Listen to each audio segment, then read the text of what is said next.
On today's show, the Hawks go to Sacramento and pick up a roller coaster victory. It was never comfortable, but in the end, a 1-point win for Atlanta. We'll dive into all of what transpired and more coming up. You are Locked On Hawks, your daily Atlanta Hawks podcast. Part of the Locked On Podcast Network. Your team every day. Hello, friends. Welcome to episode 1849 of the Locked On Hawks podcast. I am your host, Brad Rowland, coming to you deep into the night here on a Monday evening into Tuesday. And today's show is brought to you by the folks at PrizePicks. Download the PrizePicks app right now. Use the promo code LOCKEDONNBA. $50 will become yours instantly when you play $5. PrizePicks, run your game.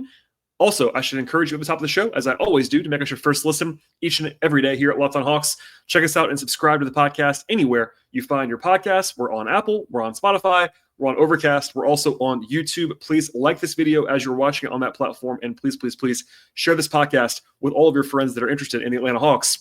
And today's show, we'll be diving into what became a 109-108 victory for the Hawks on the road in Sacramento. It's a nice bounce back for Atlanta, to be sure, after a tough loss on Sunday in Portland. And this is the first time the Hawks have won a second half of a back-to-back this year. They were 0-3 coming into this game, and it was never comfortable along the way. It was an absolutely insane first half in this spot. The Hawks were up by 16 points in the first quarter, and then they trailed by as many as 11 points in the same half, but then battled back to get within 2 by halftime. And the second half was essentially back and forth the entire way. No one led by more than 8 points in the whole half or more than 5 points in the entire fourth quarter. And we'll talk about the ending in more detail later on. But even with the offense sputtering, with the Hawks having some pretty tired legs in this spot, I'm sure, the Hawks held the Kings to 15 points in the fourth quarter. And Dyson Daniels, as you might expect, made the biggest play of the game defensively with a game-saving strip on De'Aaron Fox to close it out for the Hawks. And they escaped with that 1-point victory to, honestly, even things out a little bit, because I'll leave with this a little bit right now. If the results were reversed on Sunday and Monday, it would have been kind of what was expected. The Hawks were a small favorite on the road on Sunday in Portland. They were a small underdog tonight in Sacramento. The general projection would have been a 1-1 in that spot. And while it was not exactly what the Hawks would have drew up at this point in time, I would say that it was a successful night on the whole, and really a fun game, even if it was definitely stressful for Hawks fans, I'm sure, along the way. I'm going to dive into how this game unfolded, but I will have to start with this. It was an interesting roster situation for the Hawks, because I was going to tee up the show tonight with some celebration in terms of tone on the injury report, because for a while, and I want to stress, for a while, it looked to be like a very clean roster for the Hawks this season. In fact, I tweeted this earlier today. The Hawks were in line for their best roster availability of the entire season so far, until it wasn't. So about 30 minutes before tip-off, the roster situation changed drastically. But before that, a couple of headliners here. Bogdanovic made his first appearance this season for the Hawks since the opener on October 23rd. He came back even earlier than the 4-week reevaluation timeline that was projected at the beginning for his hamstring injury. That was kind of foreshadowed a little bit earlier this week from what I was hearing behind the scenes, but still a very good scenario to have Bogey back in the lineup. He's a very, very, very key piece of this team. Also, Kobe Bufkin came off of the injury report entirely and made his season debut for the Hawks. He had not played at all this year. Same thing. He beat his timetable as well. And then DeAndre Hunter came back. I did report on this a little bit yesterday and over the weekend. I reported from a team source that I was hearing from that Hunter only sat on Sunday because it was knee management. There was no issues, and that proved to be the case. He looked great in this game and also played in this game. Only Vit Krejci, who was on the injury report for adductor injury management, again on the back-to-back, was supposed to be out among the guys who were really in the rotation. Like the top 11 guys basically for the Hawks, 10 of them were going to be healthy coming in to this game. And they, but then the Hawks had a very late scratch of Jaylen Johnson. So Jaylen was obviously a key piece of this team, obviously, but they're calling this left lateral lower leg inflammation. A lot of L's there. I was told by people in Sacramento tonight, I was not there, of course, but Jaylen Johnson went through his usual routine warming up on the court without anything visible as far as the incident was concerned. Then Laura Williams of the AJC reported that Johnson just didn't feel right after going through warmups in Sacramento. That's all we know at this point. It was after Quinn's availability pregame, and then he, at least that I saw or heard, did not get asked about this postgame. So we just don't know anything else. They will not practice Tuesday after the back-to-back. So the next time we know more will be the injury report on Tuesday night into Wednesday when the Hawks play again on Wednesday in Golden State. So that's a big TBD. Obviously, I don't want to bring the vibe down too much. Hopefully that's just a one-game absence for Jalen Johnson. Knock on wood, he's very important. But from there, that was kind of just important table stakes because the Hawks were going to be underdogs anyway, which is notable because the Kings were without 3 key players, like 3 of their top 5 guys, basically, and Domantas Sabonis, DeMar DeRozan, and Malik Monk. So a lot of Hawks fans were saying, oh my gosh, these guys are out. The Hawks are going to win this game for sure. The Hawks were still underdogs even before Jalen was ruled out because of the travel situation, back-to-back, with travel, 3,000 miles away, et cetera, et cetera. Kings on full rest. But so just all that said, throw this into the mix, the Hawks were without Jalen, and they were 4.5-point underdogs at tip-off, according to our friends at FanDuel Sportsbook. For reference, they were a bigger underdog tonight than they were a favorite on Sunday in Portland, by only about a point or so, but still, just a little bit of a projection there. As far as the game is concerned, boy, there's a lot going on here. It might be a long podcast. We'll see how this goes as I'm recording this post 1 a.m. Eastern time. It's quite late, so forgive me if I have any stumbles on this one. But 2 very distinct halves. As I mentioned before, the first half was a total roller coaster that we'll come back to in more detail later on, but it was all about offense in the first half. Both teams had a 120 or more offensive rating in the first half. Lots of threes, and I mean lots of threes in the first half. And in the second half, the Hawks had a exactly 100 offensive rating, which means they scored exactly 1 point per possession in the second half, which is not good. And yet they won the half by 3 points. So all offense in the first half, all defense and bad shot making in the second half for these 2 teams, and the Hawks escaped there. So I actually want to begin with the defense, which is going to be weird when you realize this. The Kings had incredible shooting numbers in this game.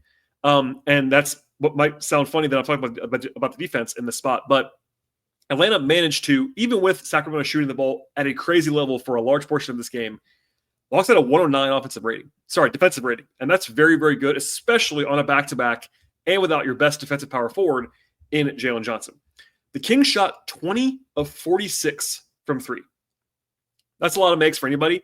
That is a season high for the Kings, who do not take a lot of threes or make a lot of threes. Also, 44% overall for Sacramento in this game. They came into the season shooting 33% from 3, and they shot 44% in this game. They were 25th in the NBA in three-point accuracy. They only make 11.4 per game this year coming into tonight. They had 11 in the middle of the second quarter. So it was pretty crazy, but then they went 1 of 11 in the fourth quarter. So shooting variance goes both ways. For 3 quarters, the Hawks were pretty unlucky. I watched all the attempts, as I always do. I do the work for you guys. I watched all the attempts in the first 3 quarters. A lot of them were open, sure. But, let's just say my opinion is there's no way that the baseline accuracy was what the Kings shot, which was 19 of 35 from 3 in the first 3 quarters. But then in the fourth quarter, they were 1 of 11 on some looks that you would have said maybe they go normally 3 for 11, 4 for 11, something like that. So a couple of misses that went the Hawks' way down the stretch. But the rest of the defensive numbers in this game were quite strong. They only allowed 16 shots at the rim in the entire game. That is excellent. So credit to the perimeter players, credit to Capella, credit to Okongwu. They did a good job defensively at the rim in this one. And the Kings shot 44% on 2s. And they only had 19 free throw attempts. So that's great stuff around the rim. Obviously, it helps Sacramento. They're making all their threes, but they walled off the paint in this game, which I'm sure Clint Snyder was a big fan of. They also forced 17 turnovers in this game, which is very good. They did a fine job defensively on the glass. They had 7 blocks. And the Kings had 5th percentile frequency in running in this game. So the Hawks did a very, very good job getting back and preventing easy fast break buckets, which is huge when your opponent is also making their threes. So on the margins, it is difficult to have a good defensive game when your opponent shoots that well and makes 23s. But the Hawks did that in this game. Their overall numbers were really good, above average on the whole, even with all that shooting. So credit to the Hawks for that. Offensively, and one more time on this. Anyway, we'll come back to it later on. Offensively, they had a 112 offensive rating in this game. That is not particularly good, but it is fine. And they were obviously pretty gassed by the end, it felt like. And without Jalen, that's even, obviously you get Bogey back. That's very helpful, but it was Bogey in a limited capacity in this game. And without Jalen, to score at an average level, which is basically what that is fine. The Kings shot it well, of course. So did the Hawks. So for the first time all year, really, the Hawks actually shot the ball probably better than they had a right to shoot the ball. They hit 16 threes. That was their second most of the season. And they shot their best accuracy mark of the whole year at 42.1%. That's not a crazy outlier by any means. At some point, the Hawks are going to have a great shooting night. That wasn't tonight, but they shot it well, obviously. And they still lost the three-point line. and won the game, which is hard to do. But that, again, is a credit to how well they played everywhere else. But they did shoot it well in this game, particularly DeAndre Hunter, Garrison Matthews, and Zachary Richichet, all of who hit threes or more. They had 60% true shooting overall. In this one, they were much better inside the arc than the Kings were. Only 14 turnovers in this game, which is about average, but certainly that's rock solid. That's totally fine. The only thing that they didn't do very well in this game was get offensive rebounds. Only 6, but they were high leverage. In fact, they turned them into 15 second chance points. So they averaged 2.5 points per second chance opportunity. That's not sustainable, but it worked in this game. And then they also outran the Kings in transition in this game. That's a huge credit to the Hawks because this was a huge rest disadvantage for Atlanta. Not only were they traveling 3,000 miles away, but they played last night in Portland, had to come in. The Kings were off. And yeah, the Kings were shorthanded. That is worth acknowledging. The Kings were actually the more injured team, even though the Hawks were without Jalen Johnson unexpectedly in this game. That leveled the playing field a little bit, but still, Atlanta outrunning the Kings is a credit to them. So, big picture, I kind of led with this a little bit, but I would say, look, it's not always logical. This is kind of the way my brain works in some respects. But the Hawks losing a game that was frustrating on Sunday. I know Hawks fans were not thrilled about that loss. I get it. It was not as bad as some people were making it out to be, but it was not a great performance on the whole. Following that up with a win today, and yeah, obviously it's a great thing to have Bogey back, have Hunter play the way he did and look healthy, have Bufkin back, of course, without Jalen. And yeah, granting a curve, all those things, getting that win on the road is enormous because Wednesday, it's a tough game in Golden State, et cetera, et cetera. But a nice bounce back victory is the way that I'll put it for now. And also, look, there's a morale aspect to winning a close game. The Hawks have had some close losses this season. And it's still early. It's 15 games of the year. It's a long, long situation. It's a marathon on a sprint. That's always said, but it's actually true. But winning a close game that you could have lost, like the Kings that we'll get into later on, had the ball down 1. And I'm like, you kind of want to cover your eyes. Like, are the Hawks going to lose this game at 1 point again in walk-off fashion? The answer was no in this spot. Dyson Daniels steps in, bails them out, and they escape with the victory. But certainly a fun night. Now that it was a win for the Hawks, I'm sure. I know a lot of people listening to this podcast probably didn't watch the game because it was so late. I get that. People have day jobs, as do I. But that's why the podcast exists in some respects. If you watch the game, you'll get something out of the podcast, hopefully. If you didn't watch the game, hopefully this will catch you up a little bit, and we'll dive into how it all unfolded in just 1 second. First, though, a word from our partners on the show.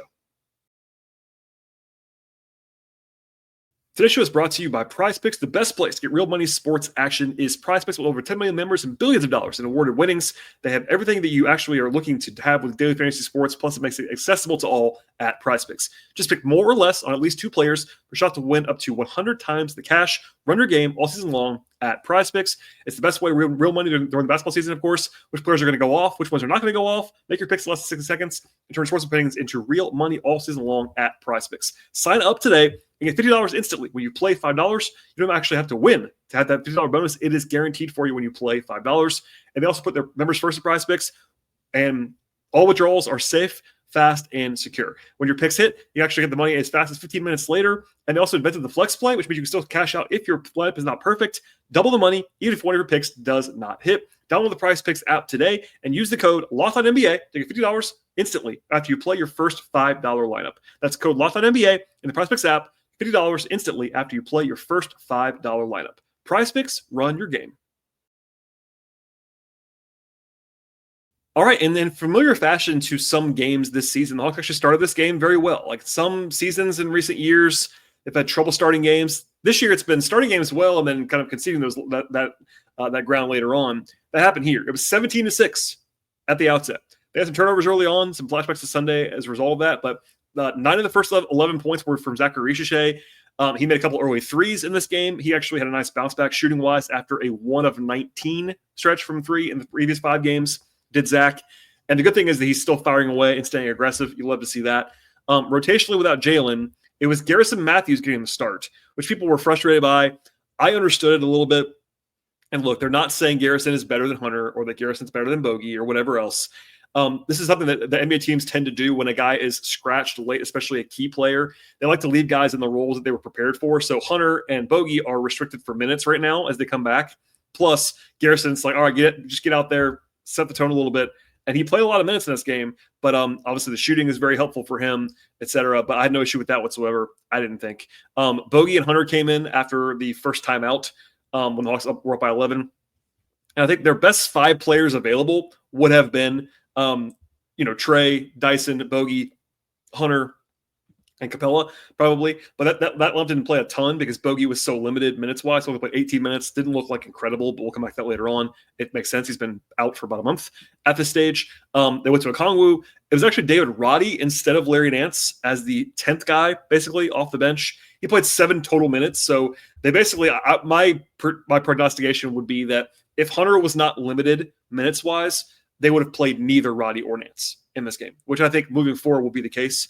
I think that they started reaching at the 4. That was actually just fine with me. But without Sabonis, I was okay, actually. At least it was understandable to play Roddy. He did not play very well, I didn't think, but he did make a 3. That was very helpful. Defensively, it is what it is. But I thought that was okay with me. I know there are some Nance truthers out there. And look, I like Larry Nance a lot. But in this matchup, I understood it to some degree, and it's also back-to-back, et cetera, et cetera. Bufkin played as backup point guard in this game. It was only when Trae was off the floor, which made some sense to me. I wasn't 100% sure they were going to go to Bufkin. I thought they probably were going to, especially without V. But they did. He had some ugly moments too. He hadn't played in a long time either. Obviously, he has not played all season long. He has not played in a game competitively. I mean, preseason games, I guess. But as far as a game that actually counts in a long time. The Hawks actually were up 22-6. The Kings scored 6 points in their first 60 possessions of the game. But then they hit 2 threes, and the barrage was coming from Sacramento. By the way, Bogey made his first 3-point attempt of the game. Only hit 1 more the rest of the game. But Bogey, people have kind of forgotten about this because he's missed so much time in recent weeks. He now has 92 consecutive games with a 3 in which he plays in the game. That is the 7th longest streak in the history of the NBA. And number 2 on the Hawks list behind, of course, Kyle Korver, a run that I covered a decade ago, basically. But Bogey is making some inroads there. But they got smoked with the second unit at the end of the first quarter and the beginning of the second quarter. The Kings were 1 of 7 from 3 to begin the game. Then they made 6 consecutive threes to end the first quarter, and that was not the end of it. So they led by 16 points in the first quarter. It was 22-6. By the end of the quarter, they're only up by 1. And then, remember, I just said this. The Kings made their last 6 threes of the first quarter. They also made their first 4 threes of the second quarter. So if you were counting that up, 6 plus 4 equals 10. The Kings made 10 consecutive threes in this game. That is not normal. The way that I put this to someone on social media was, even if you were to concede 10 straight threes that were open in an NBA game, like open catch and shoots, the percentage chance of all 10 of them going in is very, very, very small. And then you watch the attempts back, and I did this in this run. I would say, by my count, there were, 4 or 5 of them that were pretty open. That's going to happen. You would expect those to go in at a pretty high rate, 50%, maybe that kind of level. There were at least 4 or 5 more out of the 10 that were, I would describe them as heavily contested, and they all won it. It is what it is. There's some variance there. They finally missed one, but they made 11 threes in about 9 minutes of clock time, which is just a crazy, crazy thing. And again, that's as many as they average in a full game for the season. And they made them in 9 minutes. And again, some of them were open looks. There's this never-ending debate about how bad the Hawks are at defending threes. And the answer is they're not good at defending threes. I'm not saying they are, because they're not. They do overhelp sometimes. They've also prioritized the rim, I think, this year, and Quinn's kind of admitted that. At the same time, they've also been unlucky. Both things can be true at the same time, and this is a great encapsulation of that, because the argument sometimes is like, well, they let them get hot. Okay, I mean, there's an interesting side argument there as well. But again, I watched every 3-point attempt the Kings had in this game. Atlanta was a little bit unlucky. That's okay. It is what it is. And the question is, like, can this sustain? I think no. I don't think the Hawks are going to allow 40% from 3-point range all year long. Maybe they will, and I'll be wrong. But there you go. Anyway, that was that. But overall, it was a 45-18 run by the Kings to go from Hawks up by 16 to down by 11. in the blink of an eye, too, because of all the threes that actually happened. Sacramento was pretty clearly targeting Bogey, I thought, in some actions, which was smart on their part, I think. He was rusty and already tends to kind of overhelp and break down sometimes defensively. Also, I didn't quite understand this. They put Roddy in the middle of that barrage, and Roddy's number one issue is probably containing defensively. So that was a little bit of a strange thing. That exacerbated some issues. They stabilized from there, to their credit. And it's something I've been saying a lot about this Hawks team. I'll say it again now. In some recent years, I would have thought maybe the Hawks might not like quit, but like roll over a little bit. They've been super resilient this year. Even though they've lost some of these games, like when they get down and give a big run, they always seem to bounce back, which is actually a good sign moving forward. Trae didn't attempt a shot until like 5 minutes left in the first half. He only took 7 shots in the game, which people are going to tend to look at the points column first. I get that. Spoiler alert, Trae had 19 assists in this game. One more time, 19 assists. That is the most by any player in the NBA this season by a comfortable margin. So that is what happened in this one. Garrison, I thought, played very well early on in most of the game, honestly. I thought I will actually credit this to Kevin Chenard, my friend over there, ATL on 29. He brought it up first. But I think Garrison and Clint together makes a lot of sense on both ends. On offense, you need the space with Clint. On defense, you need the anchor that Capella provides with Garrison. And those guys playing with Trae made sense and actually worked quite a bit. And the trio of Capella, Young, and Matthews was the trio that actually led the Hawks in this game. They were all plus 14 or better, not only because of them. There's some noise in there, of course, one game, but that actually worked as a theory. The Hawks did battle back. Trae had 11 assists in the first half. Hunter played well. And the Kings had 14 threes, and the Hawks were only down by 2, which is a good sign. In the third quarter, Ricochet had a pretty left-handed finish, I would say, early on in the third. Also had a great defensive rep against Keegan Murray, where he forced a bad shot and walled up using his length on that end of the floor. Good to see that from him. No one led by more than 2 points early on. Kings actually made another barrage of 3. So that first barrage of 11 out of 12 from 3 in the first half was followed up by another one in the third quarter, where Keon Ellis was on fire. Let's just say. So Keon Ellis is a good, useful player. He's kind of a third, fourth guard type for the Kings. He hit 9 threes in this game. I believe he opened by making his first 6 or 7 in a row. He cooled off from there, but he had 9 threes in his first 20 minutes of this game. Unsustainable, let's just say. But that happened. Beyond the absurdity of that, I thought Capella and Matthews were actually struggling a little bit more in that third quarter. They were better at the end of the game, but notably there. The Hawks did settle down a little bit. The second stint without Trae was much better than the first one. Kobe was very solid, I thought, in that second stint defensively. Hunter was very good, in particular, in that stretch without Trae on the floor. A couple big threes. He drew a charge defensively, etc. And the Hawks were able to get into the fourth quarter down by only 4, despite some of the histrionics, let's just say, along the way. All right. I'll stop there and get into the fourth quarter in a moment, because there's plenty to talk about in the fourth quarter, and then we'll come back at the end of the podcast, talk about the player-by-player evaluations in this game. First, though, a word from our partners on today's show. Today's show is brought to you by FanDuel Sportsbook, and get ready to tackle the NFL season and the NBA action this season at FanDuel Sportsbook. FanDuel is America's #1 sportsbook, and right now, if you're a new customer, you can bet $5 to get $150 in bonus bets if you win that first $5 bet. At FanDuel, the Sportsbook app is really easy to use. Gives you everything that you actually need to place your bets all in one place. And they have all stuff you're looking for across the sports betting space, from over-unders to point spreads, money lines, player props, game props, future bets, same-game parlays, live betting, and so much more. The app at FanDuel is safe. It's secure. They cover the entire range of sports as well. That includes the NBA, which is the focus of this podcast, plus the NFL, college football, MLB, hockey, WNBA, golf, tennis, all kinds of soccer leagues, F1, NASCAR, MMA, boxing, and more. Now is an awesome time to sign up with the folks at FanDuel Sportsbook as well. And the place to go is FanDuel.com to get started with $150 in bonus bets when you win your first $5 bet at FanDuel. One more time, it's FanDuel.com and $150 bonus bets when you win that first $5 bet at FanDuel. Never waste a hunch. Make every moment more with FanDuel, official sportsbook partner of the NFL. All right, we'll dive into the fourth quarter, and there was a lot to talk about here. I said it before, but no one led by more than 5 points in the fourth quarter, and it was a slugfest. 20-15, a total of 35 points in the fourth quarter. And the Hawks tried to steal at least a few minutes without Trae on the floor in the fourth with Bufkin, and they were able to do that. Bufkin actually had two really good defensive plays. He actually walled off a drive by Fox and then also fought around a screen to draw an offensive foul. Nice to see that from him off the bench. He didn't shoot it well, but that was good defensive help. There were 4 combined points by the two teams in the first 4 minutes of the fourth quarter.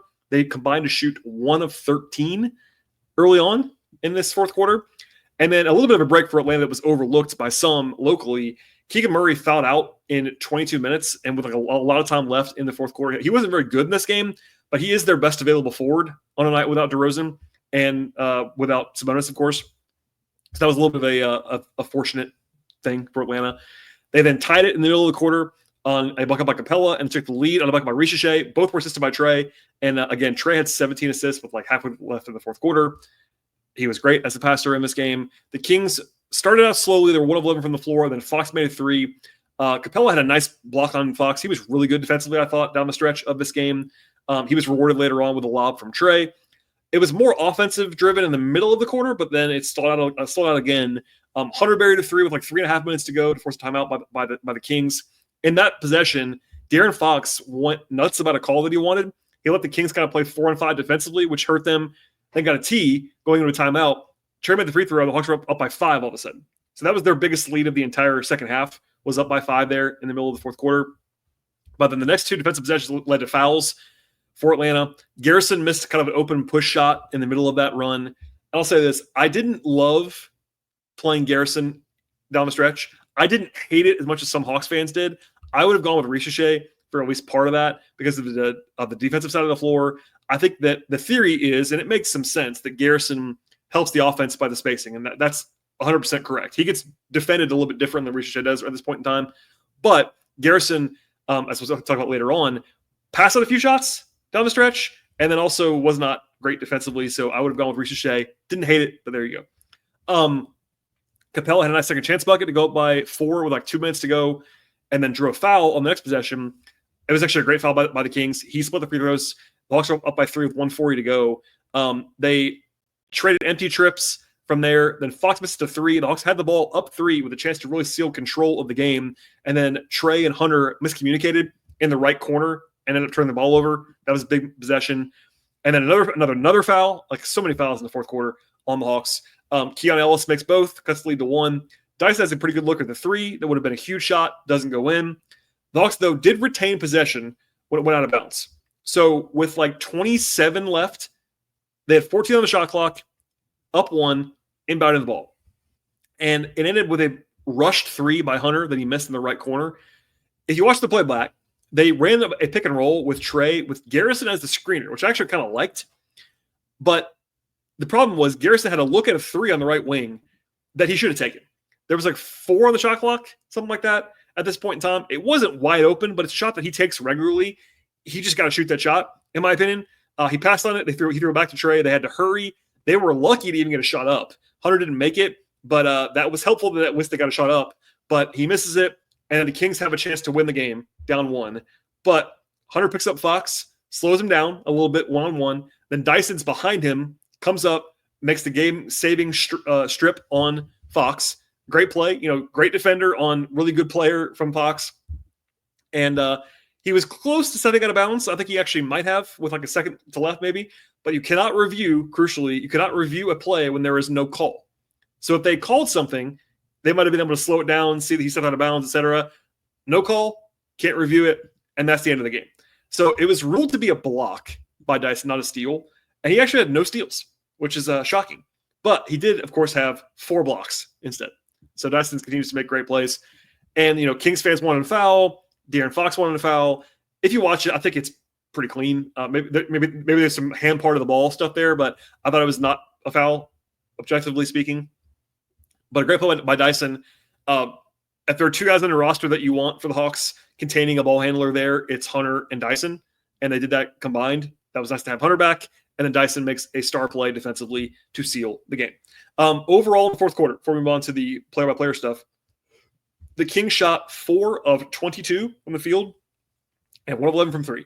So there's some good fortune in there for sure. But the Hawks played very, very well defensively in the fourth quarter and did it again with tired legs. Only one guy that played real minutes in the fourth quarter was fresh, and that was DeAndre Hunter, who didn't play last night. Everybody else was on a second night of back-to-back with travel and played great defense. It wasn't always pretty. People that were watching this game, neutral parties that I trust, were like, man, this is kind of a slog. I'm like, yeah, it was. The fourth quarter was a slog. It was a rock fight, but it's a good sign that the Hawks were able to win a rock fight, and they were able to do that and get out of there with a victory.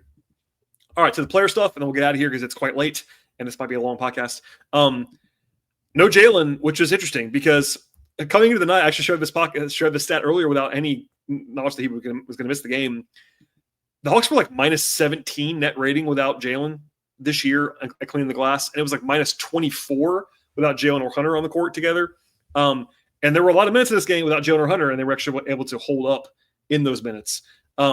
But as far as rotation is concerned, Roddy played 7 minutes. He was the 10th guy. He had 5 points on 2 shots. That's good to see. Defensively, a little bit shaky, of course, but did his job in his 7 minutes of action. Bufkin, it was a mixed bag. 5 points on 7 shots. He was 1 of 7 from the field, 1 of 5 from 3. I'm okay with the shooting that Kobe did here. Obviously, you want to make some shots, but him being aggressive is fine. I think defensively he looked pretty good. Other than there was one situation where he actually fouled Fox in the first half that was a little bit shaky.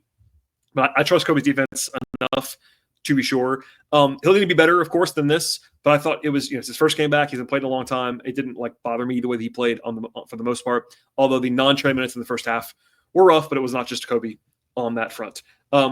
Bogey was not great or anything. 6 points, 3 assists, 3 rebounds. It's just great to have Bogey back. I know I'm a leading Bogey advocate, but he is a huge part of what the Hawks do on offense, and he'll be easing in, I'm sure, and that's a good idea. But back in his first NBA home in Sacramento, great to have him back. That's the only takeaway of the night. Really is he's very helpful for the Hawks. Okongwu, 20 minutes, 7 points, 2 rebounds, and a steal. I think he played better than the plus-minus numbers indicate.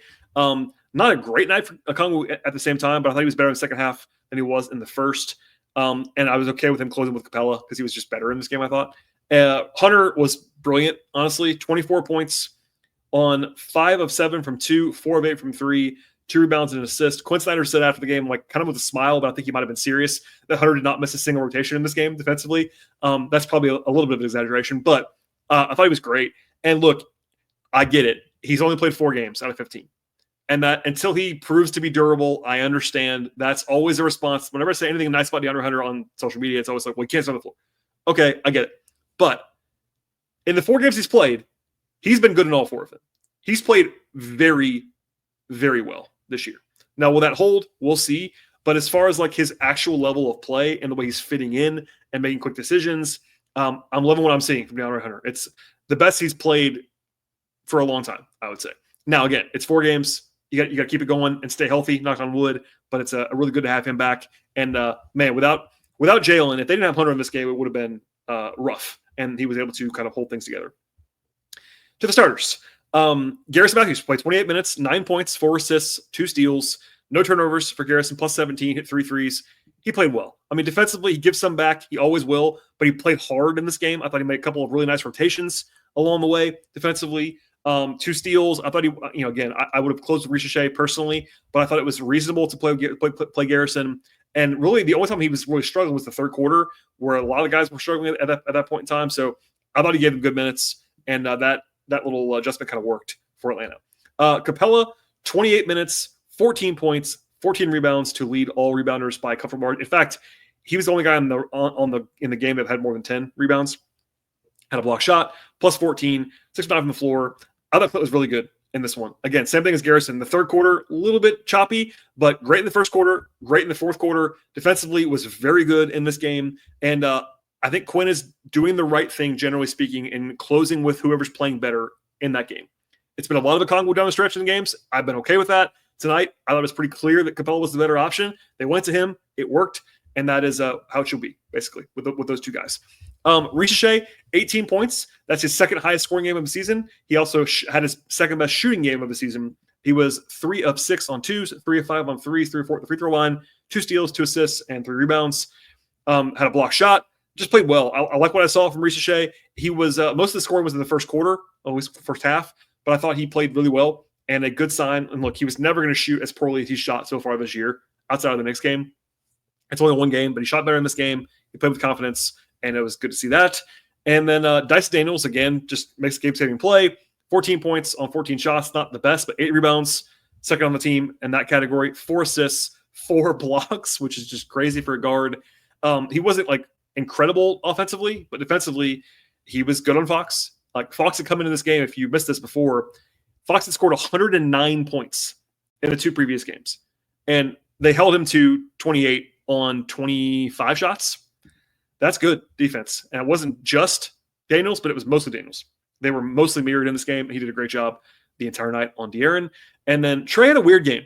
So he took 7 shots, 5 free throws as well. But he was on a score, and I will credit this to others who have said it. I think Tyler Jones, my frequent guest, has said this on the podcast. I have a suspicion that Trae is not healthy. I shared what he said after the game the other night when he came back from the 1-game absence. He did not come out and say, I'm healthy. He came out and said something they're going to have to manage it all year long, the Achilles.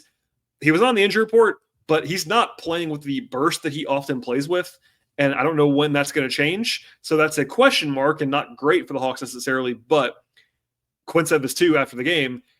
Trae read the game well. He didn't need to be the scorer in tonight's game. They weren't playing him that way. And again, he had 19 assists. The season high in the NBA for anyone this year was 16, and he had 19. He's the best passer in the world of a guard-sized player. I've always felt that, but I felt it even stronger now. If you want to say Jokic is better, I will definitely listen to you on that one.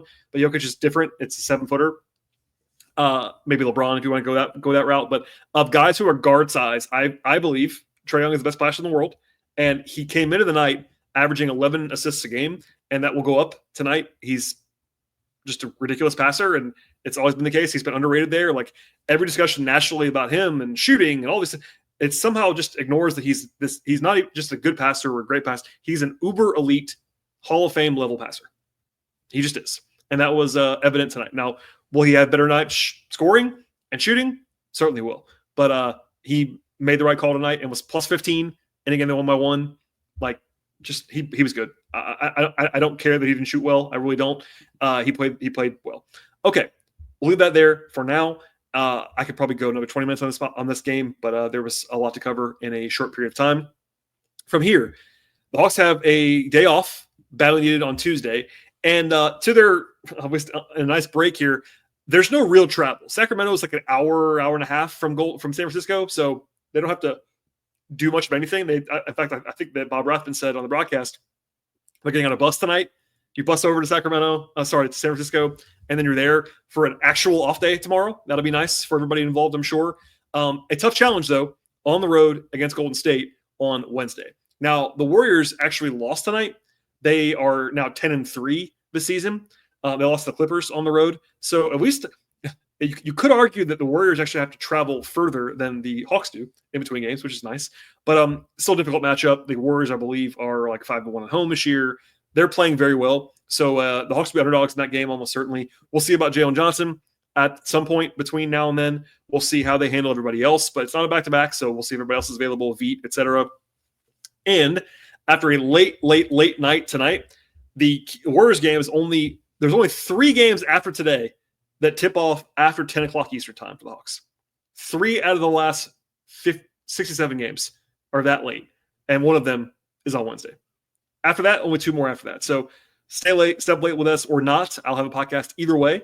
And tough matchup for sure, but that's another reason why tonight was such a big win for Atlanta.